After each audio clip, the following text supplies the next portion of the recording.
बिस्मिल्लाहिर्रहमानिर्रहीम। अजहर जमील आपकी खिदमत में हाजिर है।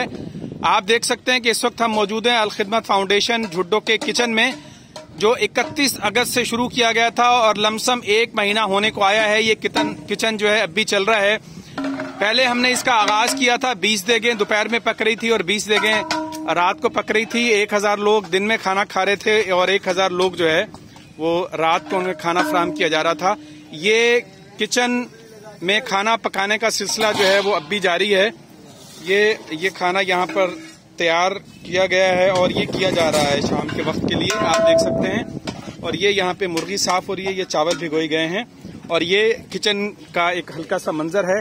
और साथ ही साथ जो है आप देख सकते हैं कि यहाँ जो हमारे वॉलंटियर हैं, हमारे नौजवान हैं, ये जो है इस वक्त खाना पैक कर रहे हैं यहाँ पर मुतासिरीन सैलाब के लिए, जो उनकी खैमा बस्तियों में दिया जाता है और इर्द गिर्द जो लोग हैं उन्हें फराहम किया जाता है।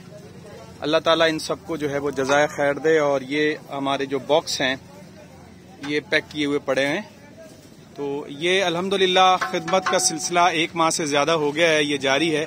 अल्लाह ताला इन तमाम की जो है खिदमत को जो है वो कबूल करे। जज़ाकल्लाह खैर।